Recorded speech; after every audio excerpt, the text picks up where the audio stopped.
again. I'm still Jay Gorguski. This is the second video to walk through how active effects work on the Cyberpunk Red system module. So let's jump right into this one. We begin with the actor code, looking at prepare base data, which is overridden from Foundry. Prepare base data is important because it is called before active effects are applied on anything. And so what we do is we create a data.bonuses object in there and stuff it full of 0 values. We create an entry for every single skill the actor has, every single role-based item it has, all of these sub abilities therein, as well as a whole bunch of other ones that are specific to combat and like net running kinds of things. So data.bonuses is a peer of filtered items, if you're familiar with that. It basically gets generated on the fly when the actor is created locally by the client. So there's a whole bunch of zeros in there. And what do we do with that? We have all of the active effects actually apply their effects to those values instead, not directly on the actor objects themselves. The trick here is that, or the exception rather, is that stats do still do that. So active effects apply directly to stats. For everything else, it goes to this bonus object. After that is called, we call it apply active effects, and that's what goes through that. We extend that to determine suppression, which I'll go into in just a little bit, but otherwise it applies them like the normal way that Foundry does. I wanted to show, like, when we get to derived stats, you will see this kind of little snippets all over the place. So, you know, data.bonuses, whatever it is that's in there. That's how, you know, parts of the code consider active effects as they're looking at that bonuses object there. And you can see there's a couple of them in here that you can probably spot. What is this? How does it figure out like this name, for example? There is a command or a static method called slugify, which takes a string and basically turns it into camel case for the most part. It pulls out a couple of things like parentheses and slashes and replaces it with or and stuff like that. Tries to come up with a way to consistently show up how that consistently programmatically come up with a name basically for it. I don't know if this works that great with localized strings or international strings, non-English basically. It should work because it does still go through, but I have not tried, like, if someone using French, for example, if they give a skill item somehow to someone that is using a different language, I don't know if that's going to work. And I'm not really sure how to do something about that. So, but I kind of felt like that was an edge case. It'd be pretty rare that people would have different international or different localizations in the same game. So that's how it figures that out. If I look at the skill code in here, so looking at the, we're in the actor sheet at this point, you will see that when showing the mod column, so think of the skill tab for a sec, we're in the mod column here. There's this handlebars helper called get skill bonus. You give it the name of the skill and the actor that it's on top of. And that in here is the magic. It is calling, or it is returning actor.data.bonuses, and then whatever the slugified skill name is. So that's how it programmatically figures out which entry in the bonuses object to pull from. And that's how active effects are considered. It was a little bit tricky figuring out this model because, you know, our skills and roles are items, and you can't have active effects affect another item. They can only affect actors. So items can bestow an active effect to an actor. So you can think of it as like an owned item rolls it up, but you cannot have an active effect on provided by an item be applied to another item. And likewise, you can't have an actor apply an effect to an item either. You can't go the other way. You can only have items roll up to actors. So we'll get into that suppression thing now. So on the fly, there is a is suppressed flag associated with every active effect. And what that is for is determining whether or not the active effect is enabled or is like active or inactive, basically. That's a better way to put it. The way it figures that out is it looks, every single one of them, it's going to look at the item that is providing it. And it is going to, the item has a new property associated with it called usage. If we cruise over to the template, look up the effects template in here, you'll see that usage is applied to anything that can provide an active effect has a usage associated with it. And it's by default, it's set to always. So what is this thing? So let's go to the, you can see this is item.rEffectsSuppress.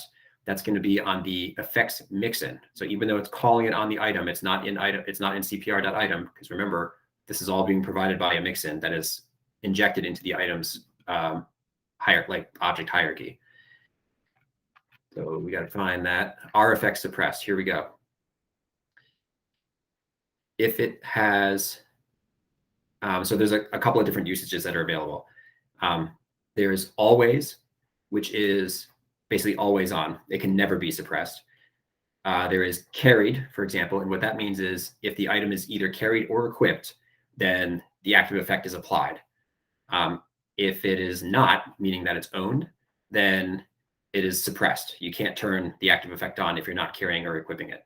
I know that's a little bit misleading because it just says carry here, but just trust me, it means carried and equipped. If the usage is set to equipped, then it only becomes available if the item is equipped. So you can think of this as like a flashlight or binoculars that provide a bonus of perception or something the character is actively wielding. It turns on the active effect, or it makes it available to be turned on if it is equipped only.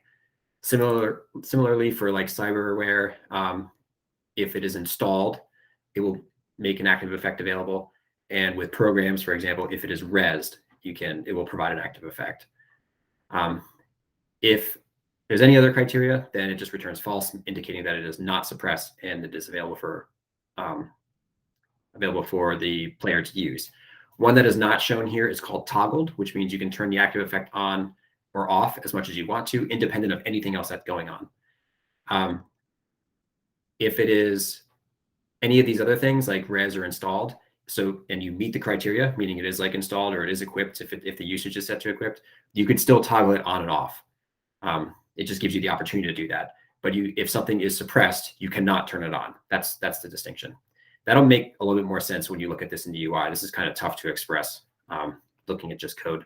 But basically, the usage field is meant to limit when an active effect can be used. It expects like some criteria. There are some restrictions on what the usages are that are allowed. It's controlled basically either by data model template or by item type. So for example, when you're creating an object or creating an item, this method gets called at some point, and it figures out, you can see up here, you always have always and toggled or available. Those are values that can be set to the usage. If it's a drug, then you also get snorted. If it's cyberware, if it's physical and it's not cyberware, then you can have it be carried or equipped. If it is cyberware, you can have it be installed. If it's programmed, you can have it be available, have the active effect be available if it's resed. So that's how all that stuff works out.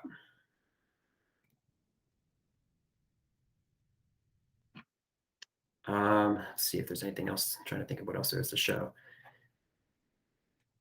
In system utils, I can show you here. This is used by the UI code, but this is how keys are presented in our UI. So unlike the 5th edition D&D 5e UI, instead of expecting GMs and players to type in the basically data hierarchy to get to what the effect you want to change, it actually has like a bunch of drop-down menus and hides a lot of this away.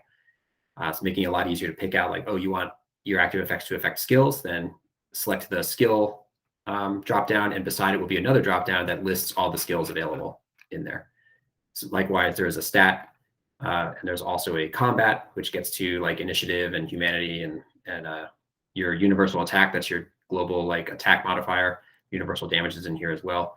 And I removed that code elsewhere. So that is not part of the data model anymore. So if you want to have bonus attack, like for example, weapon quality. So weapon quality is expressed with ActiveFX now. It's not a separate field for the item anymore.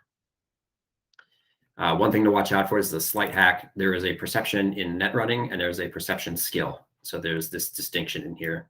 If you ever are looking around there and you're wondering what that _net is, it's a net runner sub ability. So watch out for that. Roll has a lot of sub abilities in here too. You can see all the ID, Pathfinder, Scanner, Slide, all the net runner stuff is in here too. It is possible in the UI to select custom instead of any of these other like top level things, categories. And if you select custom, then you can do the 5e experience where you like type in bonuses.whatever to get to, or data.whatever to get to the field that you want to affect. So in the case that there is custom skills or custom modules that are adding, I don't know, other item types or something, then you can still get away with that and make items that affect those custom values. I think that's pretty much it that I can show with this. I will make one more video that kind of just walks through the UI because that will probably be a little bit easier to see now that you understand the background here. I guess that's it. So hopefully that's useful and hopefully that made sense. Oops.